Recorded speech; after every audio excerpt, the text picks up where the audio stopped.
Ketua Komisi 2 DPRD Kaltim Feridiana Hurakuang dan anggotanya Sutomo Jabir membenarkan perlunya pembenahan badan usaha milik daerah atau Prusda yang sahamnya dimiliki Pemprov Kaltim.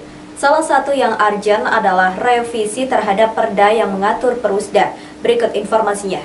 Tidak salah jika masyarakat punya persepsi Prusda atau badan usaha milik daerah hanya menjadi sumber uang ilegal para pejabat yang sedang berkuasa. Hal itu didukung dengan kerapnya kursi-kursi direksi Prusda diisi oleh orang-orang dekat gubernur, wali kota atau bupati, terutama tim sukses untuk memenangkan pilkada. Anggapan minor itu menjadi salah satu alasan Komisi 2 DPRD Kaltim untuk melakukan perbaikan terhadap 8 Prusda yang dimiliki Pemprov Kaltim. Perbaikan terpenting adalah dengan mengusulkan adanya perubahan dalam regulasi, diantaranya perubahan atas pasal-pasal peraturan daerah tentang Prusda. Kita melihat dari laporan keuangan itu hanya Bank Kaltim yang memberikan kontribusi yang lumayan ya, sedangkan Prusda-Prusda yang lain itu menurut kita belum maksimal. Nah, yang kita lakukan adalah kita mendorong adanya perubahan regulasi. Jadi kita ingin perda tentang pembentukan Perseroda itu kita inginkan ada perubahan terutama dalam PAD. Jadi disebutkan jumlah yang harus disetorkan ke kas daerah.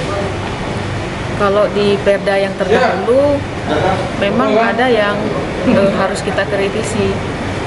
45% dari pendapatan PAD itu dipergunakan untuk kegiatan sosial yang sulit kita kontrol. Komisi 2 DPRD Kaltim yang membidangi masalah keuangan daerah sudah melakukan pengkajian mengenai Prusda-Prusda yang beroperasi di Kaltim.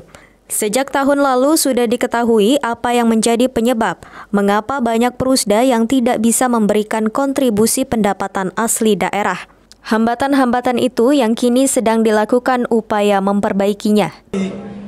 Ini nanti berjalan pemilihan direksi, tetapi kita akan mendorong supaya ada perubahan-perubahan perda yang lebih memihak kepada ekonomi kita. Perda itu harus kita evaluasi lagi.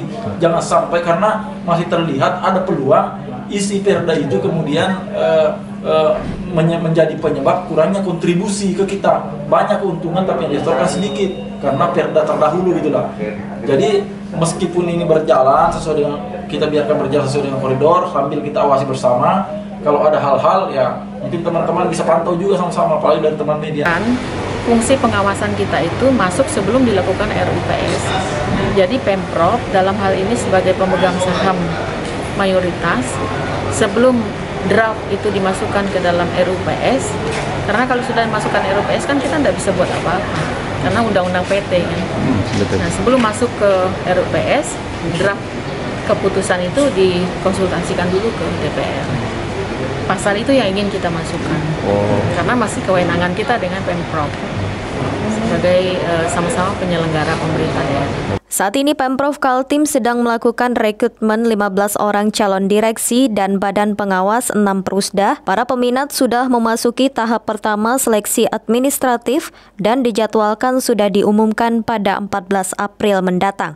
Tim Kaltim TV, Hardin melaporkan.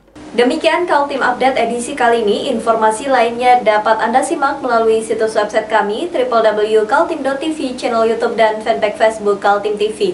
Jangan lupa untuk selalu patuhi protokol kesehatan. Saya Rosmi Rahma bersama kerabat kerja yang bertugas pamit undur diri dan sampai jumpa.